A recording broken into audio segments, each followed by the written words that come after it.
Sud Radio, 10h midi, Valérie Expert. Avec vous sur Sud Radio jusqu'à midi, 10h-11h, les médias. Les médias, c'est également la presse. Et on va parler du magazine Forbes avec Dominique Busseau. Bonjour, vous êtes le PDG de Forbes France. Alors Forbes, c'est un magazine qu'on associe au classement des milliardaires, des plus grandes fortunes du monde, en tout cas aux États-Unis. En France, vous êtes arrivé il y a quelques années d'abord sur le web, puis vous avez sorti une version papier. Et aujourd'hui, vous vous intéressez dans le numéro qui paraît aujourd'hui même aux femmes d'influence, sport, business, culture, réseaux sociaux. Qui sont ces personnalités qui génèrent des profits et des ventes records? Alors c'est un magazine pour les riches, Forbes? Alors pas du tout. C'est ce que tout le monde a comme perception. Alors Forbes n'existe en France que depuis un peu plus de 2 ans. Ouais. La version papier était lancée il y a 1 an et demi, sous format trimestriel, book magazine sur l'économie. Et en fait, à la base, Forbes, c'était créé en 1917, c'est un magazine sur l'entrepreneuriat. Absolument. Forbes prône la réussite business, c'est les gens qui créent des entreprises, les gens qui créent des emplois, et certains d'entre eux, ça peut arriver après de nombreux échecs, gagnent un peu d'argent. Donc c'est la philosophie de ce journal. Tout à fait. Voilà. Et comment il fonctionne en France? Donc quel bilan vous faites au bout de 2 ans? Eh bien, écoutez, au bout de 2 ans, on est assez satisfait. On a un tirage de 100 000 exemplaires au niveau papier. Une partie est diffusée en kiosque et l'autre partie est diffusée de manière qualitative, qualifiée, dans des grands palaces, dans des business conférences, dans les lounges de l'aéroport. Et sur le web, on dépasse un peu plus de les 1,5 million de visiteurs uniques. Donc un beau succès. Quand et les gens. Une partie, c'est quoi la partie diffusée? C'est 50-50. 50 000 en kiosque, 50 000 en diffusion. Vous vendez 50 000 exemplaires en kiosque? Non, c'est la mise en place en kiosque. Après, comme vous savez, il y a un pourcentage en fonction des numéros. Parce qu'en fait, vous n'êtes pas à la CPM, donc j'ai. Non, pas trouvé vos chiffres. C'est l'association des éditeurs de presse magazine. On est ni à l'OJD, tout à fait. Non. Alors vous savez, en fonction des numéros, on peut vendre 20, 30, 40, 50% des numéros qui sont placés en kiosque. Ça dépend des numéros, de la cover, ce dont on parle dessus. Alors, dès le départ, vous êtes intéressé aux femmes. Il y a déjà eu un numéro, j'ai vu précédemment, sur les femmes. Les femmes entrepreneurs, aujourd'hui, c'est un secteur qui est important. Alors, en fait, dès le premier numéro, on n'a pas fait un numéro spécialement sur les femmes, mais dès le premier numéro, on a une rubrique qui s'appelle Femmes at Forbes. Et on consacre dans chaque numéro entre 10, 15, voire 30, 40 pages sur les femmes, les businesswomen. Parce qu'on considère qu'elles ne doivent pas être laissées de côté. Comme vous le savez, une loi Copé-Zimmermann qui a été votée il y a quelques années. Mais malheureusement, les choses mettent du temps à se mettre en place. Vous regardez les COMEX des grands groupes, on est loin d'être à la parité. On a pu interviewer sur ce numéro. C'est comment la parité dans Forbes? Au niveau quoi? Au niveau de la rédaction du COMEX. Je pense qu'il y a même plus de femmes au niveau de la rédaction que d'hommes. Donc là, de ce côté-là, ça se passe plutôt pas mal. Et le COMEX, le comité dirigeant? J'ai 2 associés, c'est 2 femmes. Donc on a 66% de femmes au sein de la direction de Ford. Vous voyez, on essaie de montrer l'exemple.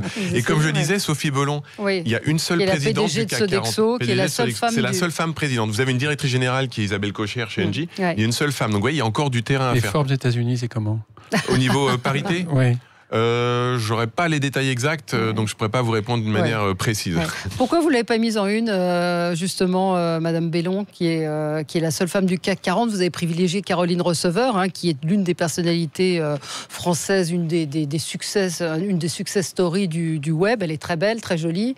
Ça fait plus vendre de mettre une... Parce que, non pas que Madame Bellon... Attention, je suis en train de m'enfoncer. Non, mais Madame Bellon est plus âgée. Donc là, c'est une jolie femme, clairement, que vous avez mis. Donc c'était une question que je me suis posée. Alors effectivement, on va pas se mentir. Je pense que ça va faire un petit peu plus vendre. Mais surtout, ce qui est important de noter, c'est que aux États-Unis déjà, Forbes avait un peu récidivé, avait fait la même chose. Donc j'ai un petit peu copié sur le concept Forbes, qui avait mis en couverture Kylie Jenner fin d'année dernière.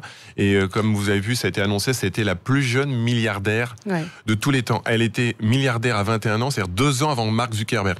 Ça laisse un peu à réfléchir. Ce qui est intéressant, ce sont ces nouvelles femmes, pardon Gilles, ce sont ces nouvelles entrepreneuses, c'est-à-dire toutes celles qui ont réussi en étant influenceuses ou avec des applications. Et c'est vrai que moi j'ai découvert des femmes incroyables qui ont eu des réussites à 30 ans absolument phénoménales. Et c'est surtout des réussites éclairs. Pour revenir sur le cas de Kylie Jenner, elle a lancé un compte Instagram, elle a eu des followers, elle a plus de 135 millions aujourd'hui, donc c'est quelque chose d'assez lourd et de massif. Et en 2 ans, elle a lancé Kylie Cosmetics. Et puis elle a fait un appel en disant maintenant je suis aussi, donc sur son site web, je suis aussi présent sur certains magasins. Et en quelques temps, elle a fait des centaines de millions de dollars de chiffre d'affaires, ce qui est quand même époustouflant. Alors à une plus petite échelle, Et c'est le cas c'est pour ça que vous posez la question pourquoi on n'a pas mis Sophie Bellon. On essaie d'être là où on nous attend pas forcément. Donc effectivement, ça aurait été plus simple de mettre Sophie Bellon, seule femme présidente. C'était plus attendu. C'était plus attendu. Donc je me suis dit, on va mettre l'exemple de Caroline Ransford, qui a un parcours qui est inspirant, qui est rafraîchissant. Elle a déjà lancé 2 marques, une marque de thé, et puis elle vient de lancer sa marque de prêt-à-porter. Elle gagne combien d'argent, Caroline Ransford? Alors, j'ai pas les chiffres parce que c'est pas du tout à l'échelle américaine. Elle a 3 millions de followers. Elle a 3,2 millions de followers à date. Et c'est ces femmes qui sont capables de faire quelque chose de leur image, de leur audience, et de savoir ensuite bien le marketer et de monétiser. Et c'est ça qui est important. Pourquoi ces femmes ont fait la différence? Qu'est-ce qui explique? Est-ce qu'elles ont un point commun, toutes ces femmes? Je pense qu'elles soignent énormément leur image de marque et la manière de se présenter aux médias, la manière d'être prise en photo, la manière de s'exprimer. Et elles sont capables de se concentrer sur certaines choses, sur les détails qui font vraiment la différence. Ouais. Marie Lopez, que je ne connaissais pas, qui a 24 ans, fondatrice de Leaves and Cloud, qui a 4 600 000 followers. Oui. Son alias, c'est Enjoy Phoenix. C'est Enjoy Phoenix. Alors oui, effectivement, c'est un peu plus connu. Mais elle, c'est la première au palmarès. Palmarès des Françaises. Après, il y a Nabila, donc c'est plus étonnant, mais en même temps, elle a aussi 3 millions 800 000. Certaine notoriété, on va dire, qui vient finalement de la télé-réalité. Et en Italie, enfin en Europe, on a une certaine Chiara Ferragni, qui est italienne et qui est la vraie papesse de la mode. Elle est capable d'influencer la mode plus que peut le faire maintenant certains magazines. Est-ce que ça va durer? On ne sait pas. Comment vous positionnez vos concurrents? C'est qui? C'est Capital? C'est plutôt Vogue? Vous êtes comment? Alors, sans être... on va dire, je considère que j'ai pas de concurrent en tant que tel parce que on parle beaucoup d'entrepreneuriat, mais à un niveau assez premium. Et je pense pas qu'on ait de concurrents de la sorte. Enfin, Forbes, alors ça existe depuis, je vous dis, plus de 100 ans aux États-Unis. C'était les premiers à lancer des classements. À la base, le classement des milliardaires et tout type de classement. Quand on lance un classement en France, comme le classement des milliardaires, le dernier en date du mois de mars ou celui de l'année dernière, c'est un classement qui fait référence et on a une dépêche AFP. Il n'y a aucun autre magazine qui, quand il lance un classement, a une dépêche AFP. Ouais. Oui, je voulais vous demander, vous avez aussi dans ce numéro 100% féminin, les réseaux féminins d'Emmanuel Macron. Oui. Qui sont-ils? Est-ce qu'il est plus influencé par les femmes ou par les hommes? Alors, il a annoncé quand il était candidat que ça allait être le Girls Power. Et effectivement, ça se traduit pas complètement dans son gouvernement parce que bouger les lignes c'est compliqué, mais au niveau des femmes qui font bouger les lignes, bon, on peut aussi parler aussi, comme vous savez, de son épouse Brigitte qui aussi œuvre beaucoup pour son mari, mais effectivement c'est assez féminin les femmes qui influencent la politique d'Emmanuel Macron. Alors ces 40 femmes Forbes, les 40 femmes qui ont... Alors comment est-ce qu'elles ont été choisies et sélectionnées? Alors effectivement on a plusieurs classements dans ce numéro, dont les 40 femmes Forbes 2019. Alors la rédaction, composée d'une dizaine de personnes, plus bien sûr un certain nombre de contributeurs en plus, a proposé des noms. Et ensuite, j'ai sélectionné un jury, alors qui est composé de différentes personnalités, parmi lesquelles, je voulais un petit clin d'œil, donc j'ai une actrice, mais qui est une bonne femme d'affaires, qui est Frédéric Bell, qui faisait la Minute Blonde sur Canal+, que tout le monde connaît. J'ai aussi ensuite Marion Darientor, qui est la présidente d'Edelman Elan. Et j'ai ensuite Marc Simoncini, serial entrepreneur que tout le monde connaît, qui a fait Mythique, Sensi et autres.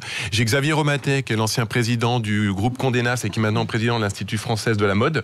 Et pour finir, je sais plus qui j'ai d'autres. Enfin voilà, donc il y avait ce jury. Et ce jury a voté pour retenir sur les 150-200 femmes, pour en retenir 40, effectivement. Et il y avait 3 critères. C'était la réussite business, le rayonnement de la France à l'international, ainsi que le côté social qu'elle pouvait apporter. Et il y a une footballeuse dedans. Oui. Vous étiez déjà dans le... Je pense qu'il y a un peu le timing qui joue avec ça. Amandine Henry, donc il y a effectivement des médecins, il y a des chercheurs, des politiques, des entrepreneuses. Une astrophysicienne, il y a Brigitte Macron. Voilà. Qui n'est pas en premier. Mais c'est classé par ordre alphabétique. Oui, c'est par ordre alphabétique. C'est pas un classement. Non, c'est un palmarès. C'est un palmarès, donc c'est... Vous liez avec ces personnes, c'est ça? Non, mais bon, on aurait pu mettre par les notes, mais bon, voilà, c'était dire les 40 qui ont retenu la rédaction et le jury de Forbes France, tout à fait. En tout cas, ça donne la pêche parce qu'on se rend compte qu'il y a des femmes formidables, il y a des portraits de femmes, effectivement, il y a celui de Madame Bellon, mais il y a d'autres. Il y a aussi, vous êtes juste sur la page de Sophie Lacoste, qui a repris une marque qui était vieillissante, qui s'appelle Fuseau des Alpes. Elle a redoré le blason, elle a développé à l'international d'une manière incroyable. Donc il y a des femmes qui font des choses formidables, il faut le raconter, il faut le dire. Voilà, c'est Forbes, ce numéro qui paraît aujourd'hui Femmes d'influence. Merci d'être venu ce matin pour nous en parler, Dominique Busseau, PDG de Magazine. Merci Valérie.